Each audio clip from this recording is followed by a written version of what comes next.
Your show will go live in 5 seconds. 4, 3, 2, 1. Blog Talk. You're about to hear a revolution in talk radio, Liberty Talk Radio, where the critical thinking will defrag your mind of propaganda-ridden viruses induced by mass media news programming. No BS here, just the facts. And now we present to you America's quintessential iconoclastic anomaly. Wow. In talk radio, your host, Joe Cristiano. Welcome, everyone, to Liberty Talk Radio, America's libertarian voice, broadcasting from our studio in Tulsa, Oklahoma, to around the world. I'm your host, Joe Cristiano, and this is your antidote to popular talk radio. Today, we're pleased to have as our guest Libertarian Vice President candidate Alicia Dearn. And Alicia is going to discuss with us the libertarian election process. Now, typically, you have the president-elect electing the vice president. I think we're going to do something very different here. We're going to learn how that works. And with time permitting, we'd like to talk about ballot access, small business overregulation, and the cost of the war on drugs, which is hellacious in and of itself. During our live broadcast, we invite you to call 646-652-4620 and make certain you press the 1 button so we know that you want to break in, because our board will be lit up and most people just listen in via phone. But if you want to listen in by phone, that's fine. If you want to break in to ask a question or make a comment, press the 1 button so we know you want to do that. Alicia, welcome to Liberty Talk Radio. Hi, thank you for having me. Oh, she's gone. Where'd she go? Yeah, there she is. Okay, we lost you here for a second there. We thought you escaped. I ran away. A lot of people do that, on the show. Alicia, thank you so much for being on our program. I'm a little confused, and you have to educate me and maybe some of our listeners. But are you actually running for the slot of vice president, or are you just making yourself available, or how is that work? Because typically, no one hears about the vice president until the president-elect selects the vice president. How is it working here? I am actually running for the position, the nomination for vice president.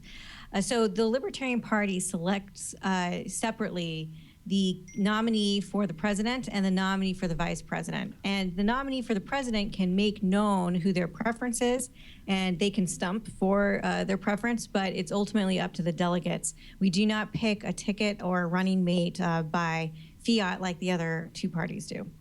Okay, so for example, if one of the elected, the person who's selected to be run for president on the Libertarian Party, and they decided to pick a slug like me, he couldn't do that, right? He could pick. He could put you up, but you would have to be eligible to run. You'd have to want to run, and the delegation would have to separately vote for you. Okay. Now, who's your competition at this point? Is there any competition? Is there many people, and who's your biggest competitor? There are 7 declared candidates, I believe, for VP, and they're all listed up on the LNC's website, lp.org, so you can see who they all are. I can tell you the people that have been the most visible, at least to me, are Will Coley, who's out of Tennessee, I believe, and he is sort of on the more anarchist side of the party, and he has the distinction of being Muslim and one of our first Muslim candidates. There's Larry Sharp, who is a businessman in New York. He's got that very New York accent, very successful businessman. There is Kerry McKinnon in Texas.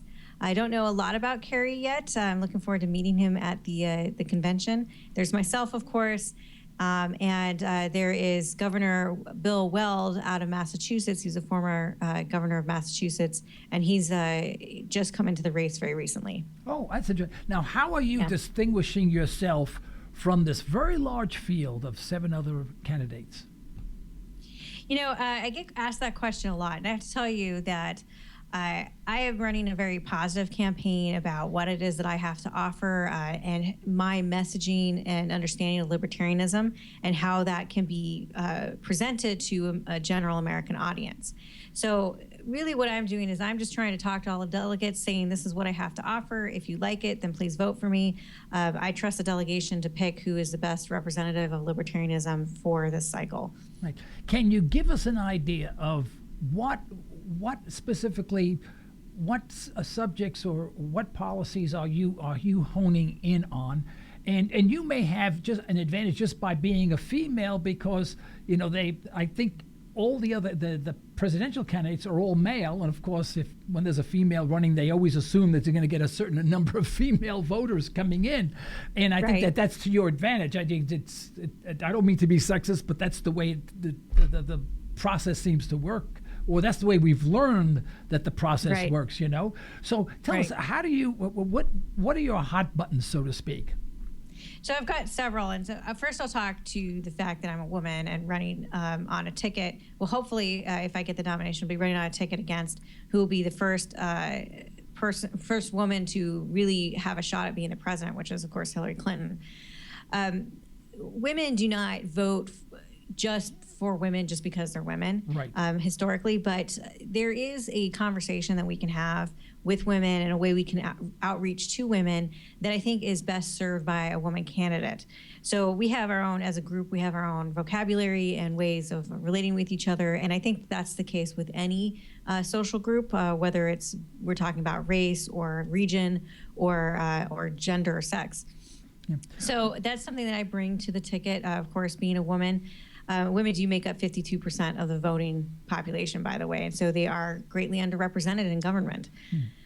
As far as what issues I'm most interested in economic issues that have to do with overregulation on our small business. So my day job, I am an attorney. I run a small business, and I'm an entrepreneur, and I intentionally focus my practice on assisting small businesses to get through regulatory issues and grow. Small businesses make up 65% of our new job creators, and they are going out of business faster than they're starting up, of a rate of about 1.5 going out to 1 starting up in any given month.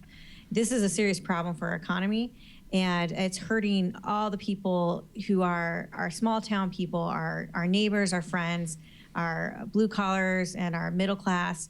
All the people who need the assistance the most are the ones who are suffering from small businesses being crushed by the government regulation and taxes. So that's something I really want to talk about because I think that's a major antidote to our economic problems.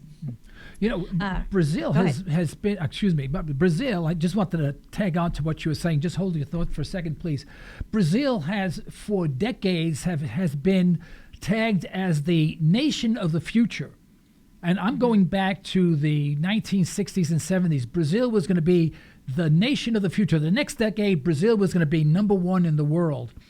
And they realized it never made it. In fact, it sort of retracted every year. And they couldn't figure out why. It had all this natural resources. It had the population, had the education. It had the coastline. It had the right climate. It had everything. And yet, this nation of the future never went anywhere.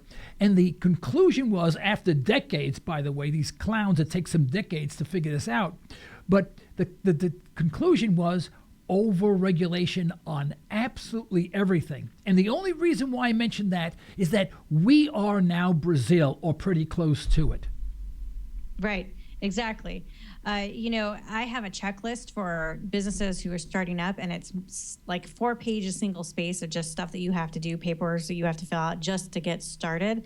And there's so much expense with that. So I run a business. I have 6 employees, and I have 1 full-time employee who I'm paying $50,000 a year plus, all the benefits and the taxes and everything, just to keep up with the administrative burden. Right. It's ridiculous. No small business can deal with this. And every single day, I'm getting a phone call every single day from a small business owner, whether they're my client or becoming my client, who are in distress because they have tripped over some regulation that they didn't know about, and they've been audited or sued or fined, and it's going to ruin them and everything that they've built.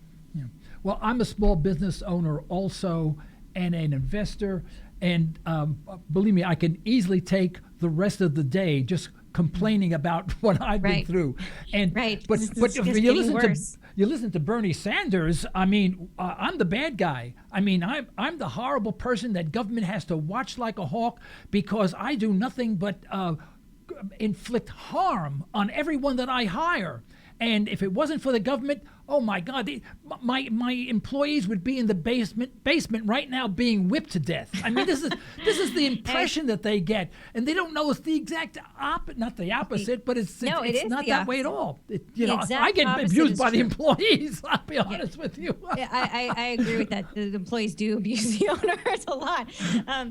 The exact opposite is true. I have never met a small business owner who is just abusing people. Like they're there because they're trying to contribute something to their communities, to their families, and to their employees, and they treat their employees like their family. I've never seen a small business owner just be abusive. We shouldn't treat every business, especially the small businesses, like they're Walmart. I mean, and we can have a different discussion about Walmart, but at least they can absorb some of the regulations that the small businesses just can't.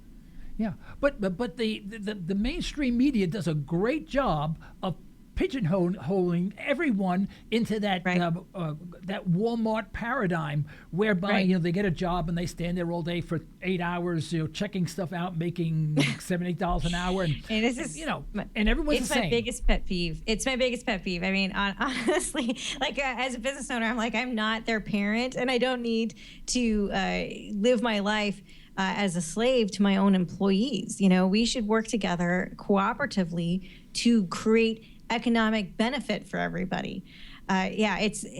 If the country continues to be anti-business and the media continues to be anti-business, we will simply completely tank economically, and we are already tanked economically, and it's going to get worse. And that's the pain that everybody's feeling. The reason people are voting for Donald Trump is because they're in pain, because they've lost jobs, they've lost businesses, there's inflation, they've lost their homes, and they can't sustain it anymore. And more government is just going to make it worse. And I don't want to turn into Venezuela. That's right. Look what's happening there. And that can easily happen here. One of my pet peeves is government debt. And we have plenty of economists. Every economist that we have talks about the government debt. And people don't recognize that we are the most highly indebted nation in the universe that we know of.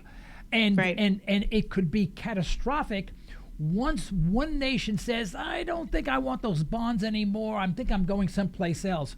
What scares me is now that we've disenfranchised in a way both Russia and China, two large trading partners of ours, they are now trading in their proprietary countries' currencies, bypassing the petrodollar. And this could easily spread. And once this happens, I mean, we're toast, total toast. And of course, the only way we will solve that is if we create another war. Right. I completely agree with you on that. And it's Donald Trump's attitude of we're just going to create huge tariffs against China in order to fix the trade deficit. That's just going to make it worse. So, we have a serious problem with fiat currency, with debt and deficit spending in this country. And I think that the average American doesn't realize it because it's being hidden from them intentionally by the politicians. Yeah. Well, Harding tried, Hoover tried the embargo thing and exasperated the downturn, the recession of 29, which turned into the Great Depression of the 30s because of that. And they look at things as a one-sided argument. We'll put up embargoes. People will open factories here because we won't be taking anything from overseas, and businessmen will pour in hundreds of millions of dollars and spend years building factories because we have this embargo, this tariff, on the West Coast, for example. Now, any person who's been in business would never invest a dime in anything which was contingent upon a government edict on a tariff, because that can be taken away 2 minutes from now. Like that. And my problem is they all talk about the greatest threat to America is ISIS. And I think they could not be more far off. They couldn't think of any. The greatest threat to the American people, and I want you to comment on this, that's why I'm commenting on it, I'm talking about it. The greatest threat to America is the ignorance and the obedience and the complacency of the American public. Please disagree with me if you will. But I don't disagree with you. I do disagree. I do agree with you that, if you just look at it statistically, our chances of any one of us being murdered by a terrorist are pretty low, but we are all suffering from the economic disaster that is our federal spending, and not only just suffering in little ways, but the deeper we get into debt, the more beholden we will be to foreign interests, and we will lose our ability to trade in a way that's free and promoting of peace. The last thing we need to do is to go to war with China or with Russia. And if we continue to take sides against Assad in Syria, we are essentially going to war with Russia. And I think that that's a terrible idea. Yeah. And, a question that I'm asked very often, they say, well, how do you stand on foreign policy being a libertarian? I said, well, it's simple. I said, we should trade with everyone. Right. They said, everyone, even Iran? I go, sure. I said, just imagine this. They want to build they want to have nuclear capabilities. Why don't we supply them with the parts? If they wear out, they have to come back to us. They won't nuke us. Right. Because we're giving them the technology. I said, why should they be our enemy? We make them our enemy, and that keeps the military-industrial complex, greased and oiled and very, very profitable at the expense of the public, and of course creates world instability. But people don't think that way. They go, "Oh, these Iranians are terrible people." I don't understand. I'm going nuts anyway. I know, and it's easy for us to sort of preach to the choir, but I think that what happens is that people are fear-driven, or they're not thinking more than one step ahead. We don't live in a vacuum economically or globally. It's not like you just do one thing and then there's only one consequence to that. There's all these different things that happen in response to anything that we do as a government and as a nation. So, I definitely agree that trading is the best way, because ultimately money is what talks to people. People want prosperity. And I see that even as a lawyer, when you attack or force something, you get resistance always. Right. As a matter of human behavior, as a matter of physics, force equals resistance, right? And so it's much better if you want to get somebody to see things from your point of view, to work with you, to be friendly towards you, or to be beholden towards you, is to cooperate with them in some way and create a deal where they have an incentive. And so a lot of times when I negotiate or mediate cases, I'm looking for that common ground, and that's how I turn a contentious situation into a peaceful situation. I can beat people in trial if I want to, and I think that's, the analogy there is that's equivalent to war. If you have to go to war and there's no other choice, then you do it to win, and then you finish and leave. But 99% of the time, cases settle, because 99% of the time, war is not the best solution. Right. The best solution is a negotiation. Yeah, Ron Paul, I heard him speak when I was in Austin, Texas. He was also at the University of Texas last year. And what was interesting is he had mentioned that 35 soldiers a year, that after they return to the States, every day, 35 soldiers, ex-soldiers, they commit suicide because of the actions they were forced to take while in service. Right. It's awful. And what really grabs me is that whenever we meet a soldier, you hear someone say, well, thank you for your service. I don't think they feel the same way that we do. I think they probably think this is not what you really think it is. And yet we seem to always perpetuate that with these little slogans. It's like mindlessness. Now, don't get me wrong. I'm not anti-soldier. I'm not being disrespectful to the soldiers, but I think our government is disrespectful to our soldiers because they're duping them. They're taking this young, innocent young man or woman, and they treat them they teach them how to kill. They put them in a far-off land that they would never go to in a million years, not even on vacation if it was free, They go there, and then they're instructed, they say, secure that area. Right. And that means kill everyone there. Then after they do so, they have this guilt about them because there's men, women, and children usually get involved. They come back and they blow their brains out. And I say, I don't want to thank you for that. I want to thank you for staying home and protecting us here at home, not going overseas and killing people. And it sounds so what I just said sounds incredibly anti-American. I can't get that across to anyone. Yeah. I come from a long military tradition in my family. Everybody in my family has been or is in the Navy, going back 3 generations, including myself. I was in the Navy. And so I have a very strong tie to the military culture and to the people who are actually being sent to war. I remember when I went through boot camp being told that I had to be willing to kill somebody, and actually thinking to myself, well, duh, I should have realized that before I joined the military, but I'm not sure that I'm okay with that, actually. I am extremely angry with our government for putting our young people in harm's way and harming them psychologically. It is immoral, and these are people who are willing to sacrifice for our safety, and how we treat them is we treat them like very cavalierly, like just send them to these awful places, make them do awful things, and then give them no support when they come back, if they can even be corrected in the psychological damage that does to them. So I definitely understand what you're saying. War is absolutely the last thing that we should be engaging in, and only for self-defense purposes because of the magnitude of evil it represents. Yeah. It's interesting that the American people don't see things for what they are. We have ships, sailing in the South China Sea, right off their coast, and think nothing of it. We have these big aircraft carriers and cruisers and whatever, and then should a Chinese or a Chinese plane, fly over that ship, we make a big deal of it. And I go, wait a minute, what if there was a Chinese frigate or a cruiser or whatever, or battleship or aircraft carrier outside the port of San Francisco or Los Angeles? I said, when we say, don't buzz that, don't fly over that ship, you may cause a problem, we would nuke it. I mean, we're sort of paranoid as a people.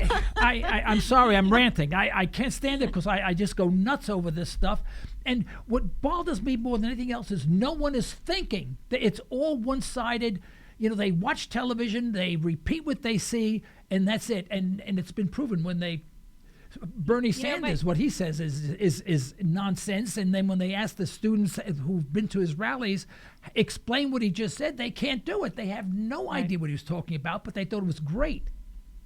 It's interesting. My husband is British, and I brought him over, I guess probably about 2008 when we got married. And he says he has the European perspective sometimes, and so it's been very good to kind of get out of my Americanism and to talk with him about how the Europeans see us. And my husband's a libertarian, by the way, and he's pro-American, but he says to me at one point that all people are the good guys in their story. So in America's story, we're the good guys running around freedom fighting and freeing people and fighting these terrorists, but life is not a story. Life is much more complex than that, and there are so many shades of gray. And I think that if you start to really look at the human faces of what we do, that will bring an impact to the American people to understand that actually it's not just the goodies versus the baddies like it's a Hollywood movie, but actually that our actions impact the real lives of other innocent people in the world. Yeah. Well, how are you distinguishing yourself? Now I want to get off my ranting for a minute if I can, but please, if I rant too much, say, Joe, shut up, please. I can't stand you anymore. That's because that's what everyone else says. So please feel free.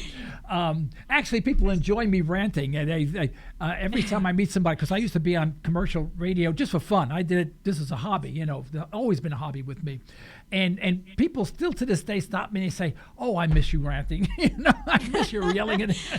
It's easy to talk about this stuff and to rant because I do the same thing at home around my kitchen table. I wish more Americans were hearing how important liberty is for us, how moral it is, how prosperous it is, and why we're just heading the wrong direction, and join us. And that to me, that's the frustrating thing, is that not everybody is hearing it. Yep. One of the things I say is not everybody's a libertarian, but everybody should be.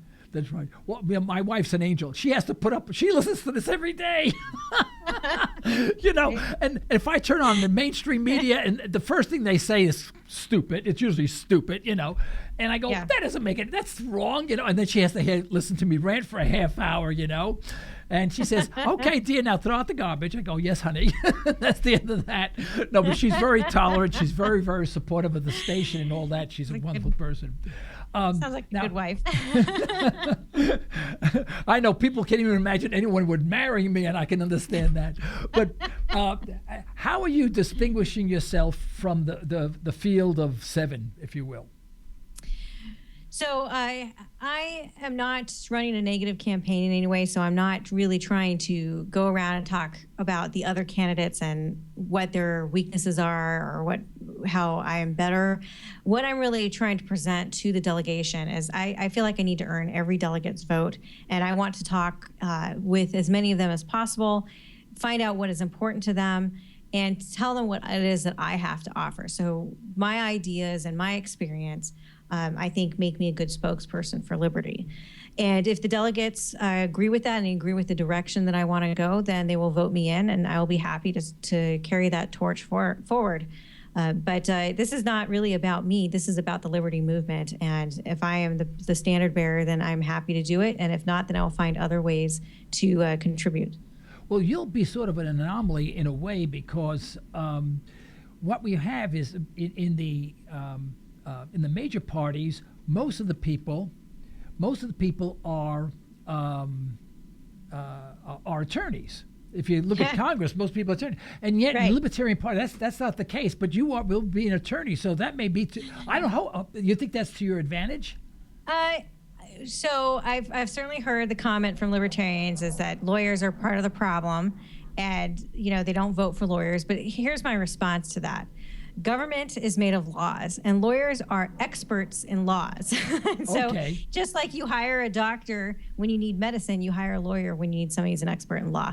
So I think it should be an advantage, because I understand not only how we got here, I understand the Constitution, I understand how we got here jurisprudentially, I understand how we got here from historically and from a legislature standpoint.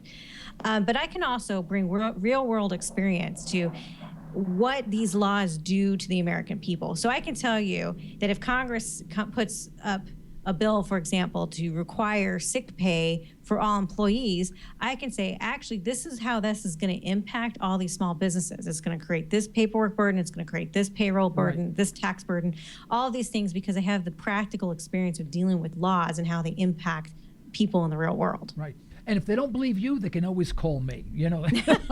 I'll back you up on it. Call any other business owner for sure. How do you?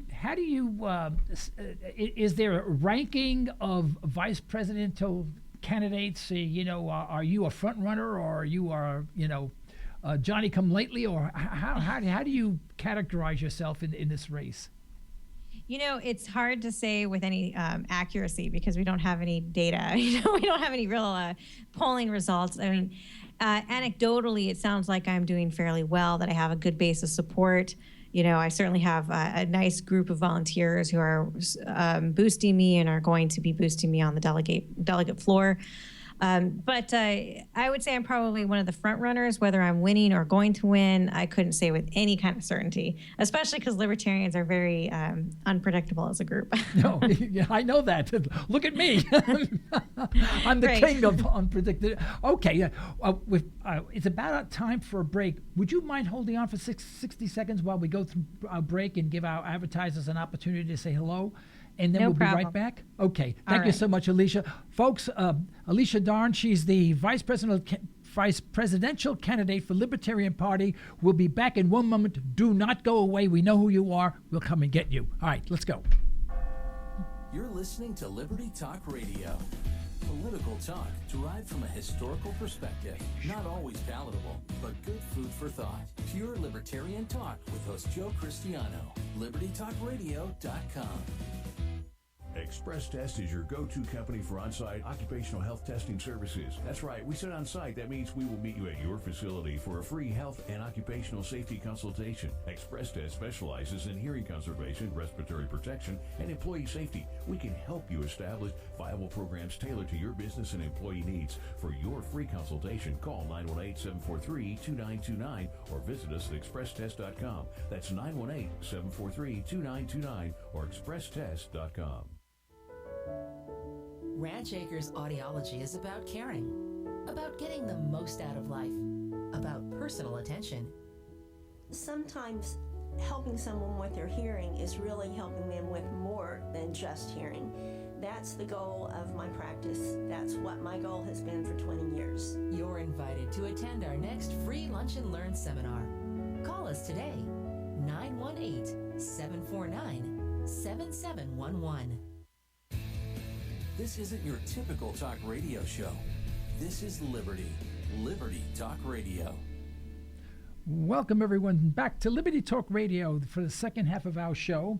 With us, we have Libertarian Vice Presidential candidate Alicia Dearn, and we're talking about what she is doing as a candidate for vice president and about the Libertarian Party, and we're going to talk a little about the presidential candidates as well as we get onto this program. And intertwined in all of this, we're going to be talking about overregulation, the war on drugs, and all the main topics, issues that the Libertarian parties are known to talk about. And basically our freedom and our rights to do what we want to do, provided we do not inflict upon, any harm on others. And during our live broadcast, we have people on the board, but if you want to listen in, you can listen in via phone, obviously. But if you listen in via phone, please press the 1 button so that we know that you want to break in, ask a question, or make a comment. We'll be more than happy to hear from you. Alicia, thank you for holding on. And tell me, is there any... is the process for the vice presidency the same as the presidency? Are the people at the convention going to vote who attend the convention? Are they all given a vote, or how does that work? And is it any different than the voting for the presidency?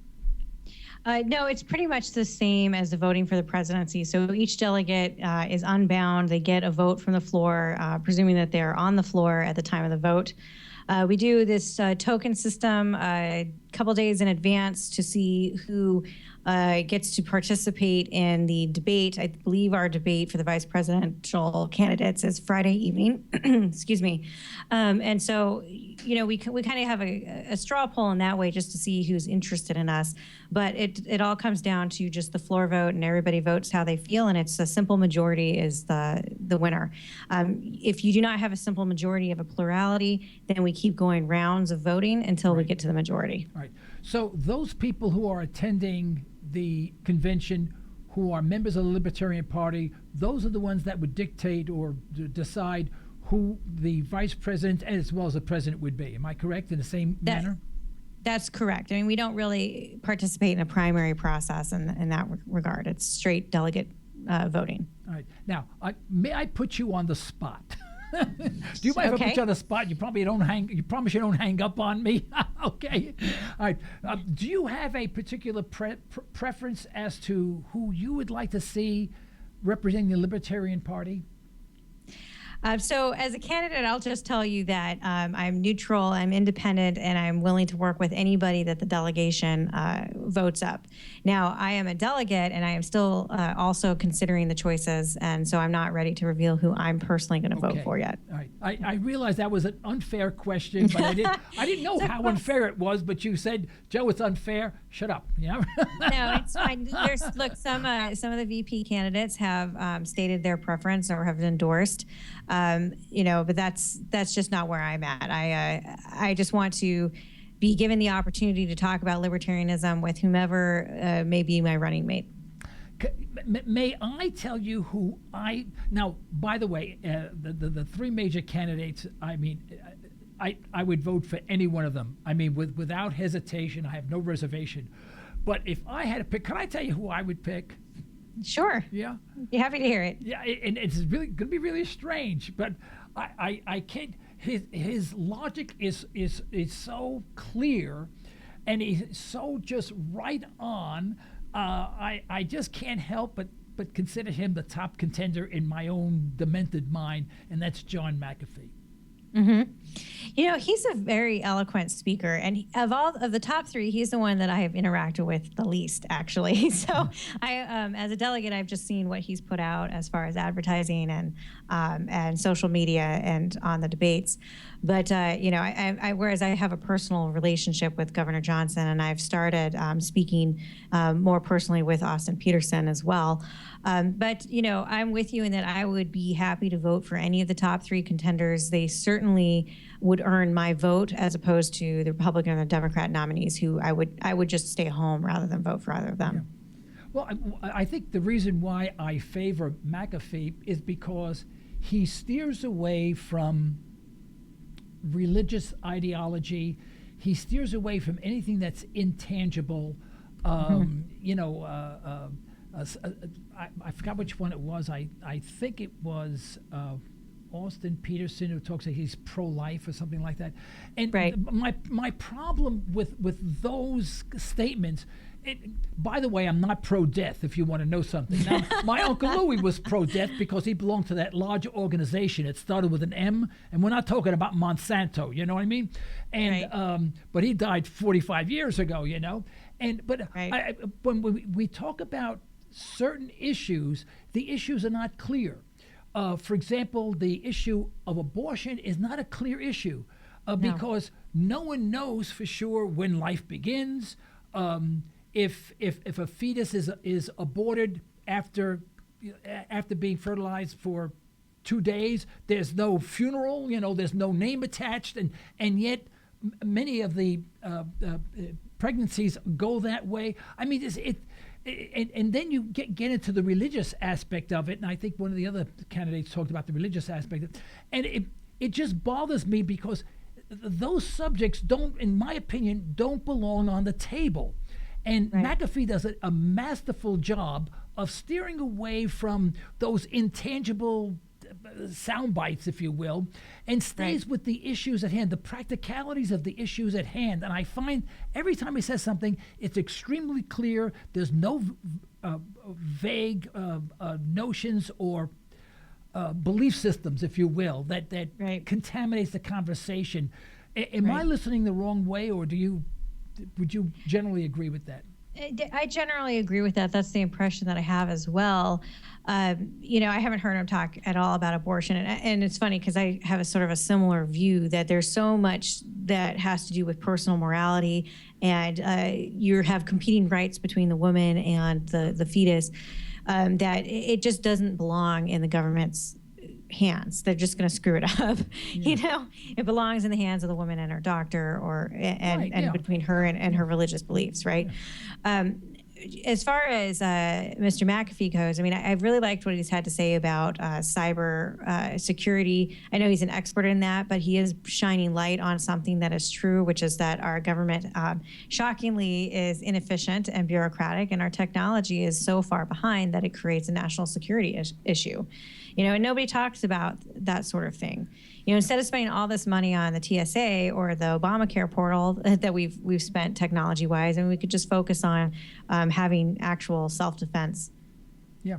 Well, what I like about McAfee is a total pragmatist. Unlike the Bernie Mm-hmm. Sanders and Hillary, I don't know where she is. We're gonna do this together. We're gonna become greater together, or whatever she says. I never understand anything she says. I don't know what she's talking about. I mean, she can say the words. It sounds good. But if you say, right. What did she say? I say, I haven't the foggiest idea.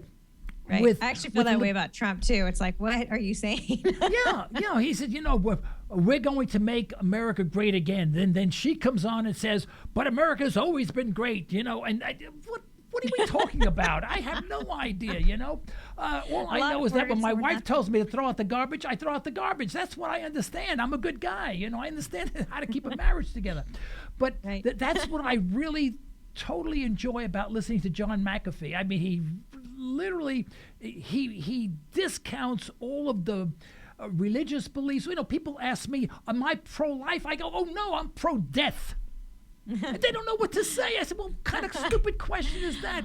Am I Right. pro-life? No, I'm pro-death. Those labels, Does that yeah. make you feel bad? You feel comfortable with me now? You know. Right, those labels are completely misleading. I too, by the way. I mean, it's just, you're right. Everybody is pro-life and everybody's pro-choice in some regard. Well, if one side is pro-life, the other side must be pro-death. If one Right. side is pro-choice, the other side is no choice. Right. With no choice, right? No choice, death, life. I mean, but we intermingle, we contaminate everything with our words. And Hillary Right. is the marksman of that. She is Right. absolutely. I mean, I have never understood a word that she has said. Yeah, I stopped listening to her because it's just gobbledygook. Yeah, it's gobbledygook, you know. It's not even exciting gobbledygook. Now, You now, know? what I like about Donald Trump is that, what he says only a madman could say, but he gets Right. away with it. So you got to love the guy for it, Well, I don't want him he's as president, but I mean, entertaining he's fun to listen to. I love it, Yeah, I will say he is entertaining to listen to some degree. He's very animated. He's acting stuff out. He's saying the most extreme things that you're like, what is this? But unfortunately, that would make him very ill-suited as president. I mean, he just has a very bad temperament for it. And Hillary is so completely corrupted as a politician that she's awful. I mean, honestly, I would rather we have no president at all. Let's just skip it at all. If we can't vote in a libertarian, let's just skip it this time. I We'll would come rather back in someone 2020. incompetent like myself be president than Hillary. And now that's a stretch. Let me tell you, that's really bad. Now, let me ask you a question about what is your position on, I hate the term, I hate it, so I apologize, illegal immigration. I don't think there's such a thing as illegal immigration, but I'll use that term because it's common. And folks, Right.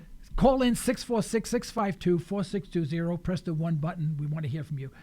What's the position on the immigration issue? Let me put it this way, not the illegal immigration issue. So I'll give you a little bit of background because I know quite a bit about immigration, and the reason I know a bit about it is because when I was in college, I worked my way through college as a clerk of the court for the immigration court. So I've personally seen how it happens, how the deportation happens.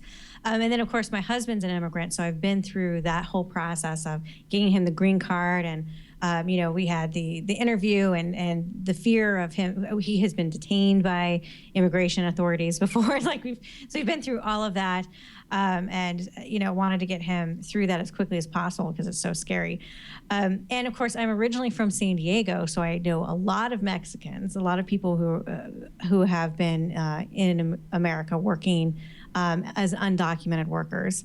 Right. And I will tell you this, I've never seen a homeless Mexican person in all the years that I was in San Diego. That's a good point, right? Excellent. We have a lot of homeless in San Diego, and they work, So my position is that immigration is too hard, that the rules that are set up are, they're set up to favor certain groups.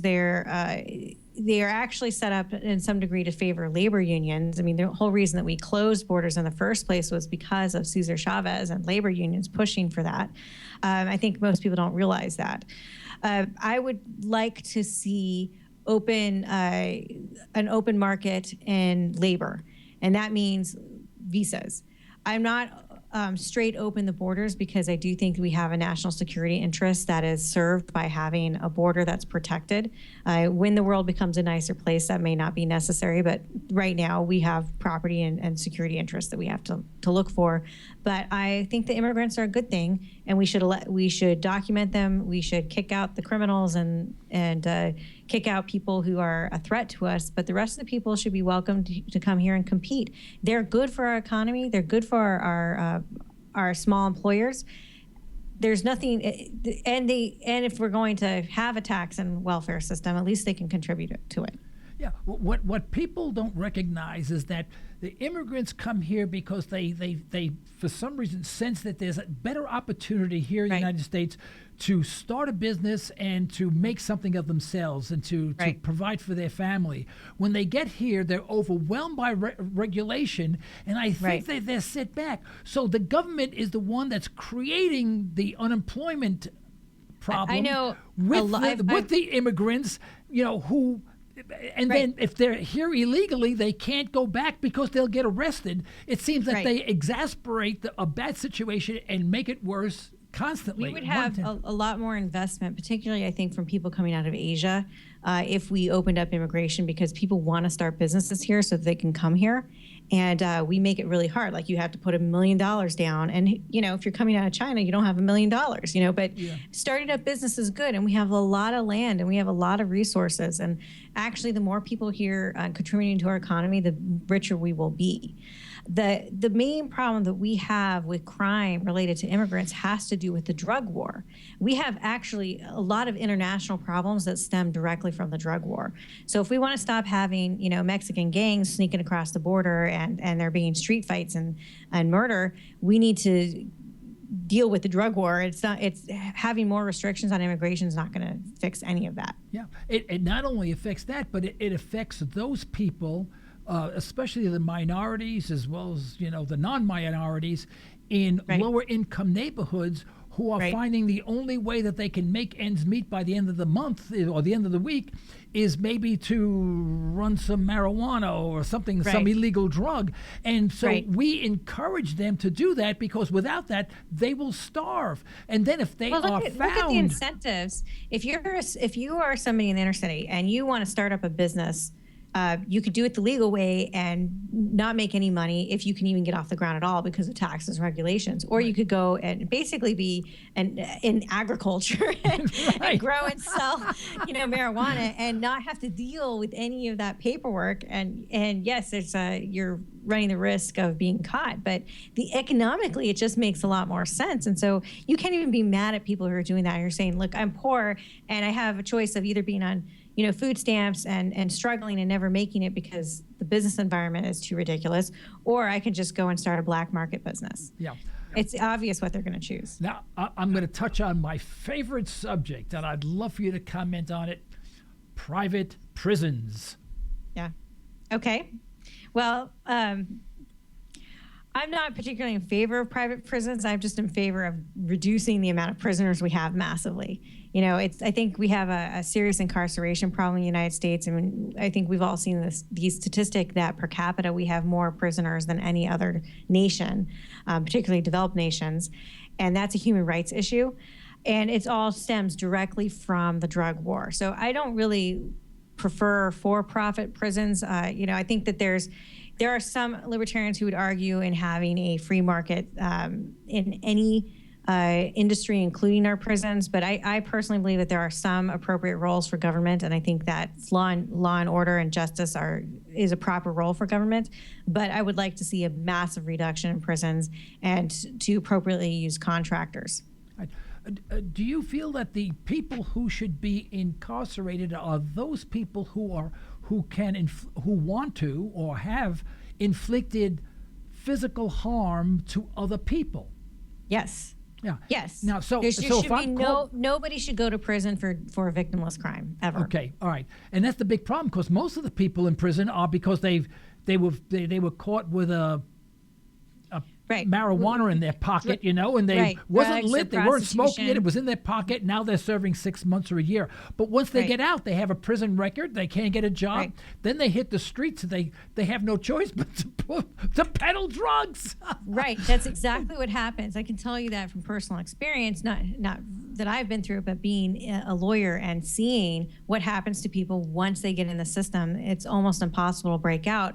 And they're, of course, usually put on probation, and probation requires them to get a job, and they can't get a job because now they have a record. And so when they fail to get a job, that alone could get them put back into prison. So it's ridiculous. And the private prisons, if the only way they make money is if they have a full house, so they take hundreds of thousands of dollars, funnel it into these funds so that these clowns can get into office, so that they can enact laws that will increase the prison population. That's why I'm with the libertarians who say no, everything should be privatized. But when it comes to prisons, I don't know how you can practically do that with all the corruption in government. Right, and the incentives are wrong. You're right. The incentives for a private prison is to grow prison, and like that's not what we want as a people. It's an anathema to liberty is to lock people up. Yeah, I hear this comment sometimes when I'm at a business meeting or whatever, and someone will say, "But we're the world's policemen." Well, we shouldn't be. With that, I shudder. I excuse myself to go to the bathroom and throw up, and then I come back again because I don't want to say anything, because whenever you say that, it's like you're being disrespectful for the soldiers who risked their lives and lost their lives, in some godforsaken land that we can't find on a map. Mm-hmm. Right. Being the world's policeman is problematic because, it puts us in the position of deciding by fiat who is right and who is wrong at the point of a gun. I think that there are definitely atrocities in the world. I mean, there are human rights violations in the world where minorities, people of certain faiths, women, poor people, I mean, all kinds of people are put upon, murdered, enslaved, raped, or otherwise harmed in serious ways. And I'm not discounting that in any way. And it breaks my heart to see people suffer in the world at the hands of evil men. I just think that the best way of doing that, of helping them, is to either allow them to come to the United States under asylum, or to trade with the governments that are oppressing them in such a way that we can incentivize those governments to adopt human rights standards that we agree with. But what people don't understand is that many of these despots are being financed by the United States. They're puppets of the United States. And then we say, well, the world's police. I said, well, if that's the case, I believe in both sides. If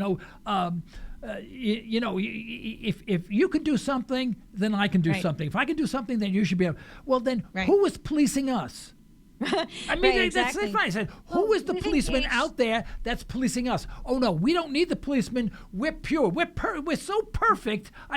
People would shudder even at the thought of there being a worldwide policeman watching us. How dare they? Because we're Americans, Right. And I think it's insane. And we've engaged over the last century in trying to balance powers, which means propping up dictators to serve as balance against other enemies that we have. And I think overall this has sort of been disastrous as a set of policies, because we cannot predict how things are going to go over time. And we end up arming people who end up being our enemies, like arming the rebels in Syria. Those arms then flowed to ISIS because a bunch of those rebels broke off from and formed ISIS. So, it's ridiculous for us to think that we can foresee what's going to happen, or that we should. And I think just from a basic moral standpoint, going in and dictating over other people and how they live their lives is a bad idea. Yeah. Many, many, many years ago, you're much younger than I am, much, much younger than I am, a survey was taken, a worldwide survey was taken, and the question was, what country would you most likely want to be like? Which one do you like the best? Which one do you want to be part of, et cetera? And I don't know the exact wording, but it's around that. Right. And this was, this about 30 years ago, 25 to 35 years ago. And the country that came out number one, wanting to be more like America than any other country in the world, was Iran. These were from people. And the reason for that was it's logical, is that the Ayatollah Khomeini was in power at the time and divorced America from Iran. So all people saw about America was, a prosperous industrial nation, growth, trade, rock and roll, and things like that, and fashion and whatever. And they all wanted to be like Americans. But as soon as we came in and started to push them around and started financing our puppet Saddam Hussein to attack Iran, they hated us. We were the number one on their hate list. Because we're morally responsible. We might not personally kill them, but if we are giving the gun to the person who's going to kill them, we have moral responsibility for that. And the problem is that, I think a lot of Americans don't want to hear that we're responsible in any way, that, they might say that that's like blaming the victim, and I don't think that we are responsible, for example, for 9/11. I mean, those people still chose to murder thousands of people, and it's horrendous, and there's no justification for that. But at the same time, I think that if we're mature, we should look at what our actions are around the world and say, hey, how is this being perceived? Like, let's get out of our own focus here for a minute and look at from their point of view. How would you feel if you had Americans giving your enemies guns? How would you feel if you saw nothing but military troops and planes? The people in Afghanistan, for example, they're not particularly well-connected or sophisticated people because of their infrastructure. And so they might not even know who we are while we're there. They just see our troops coming in and burning down their poppy fields because we're against heroin. But that's how they feed their families. I mean, in their view, we're coming in and destroying their ability to feed their families. And there's no justification in their minds for that kind of behavior. Right. It's aggression. Yeah.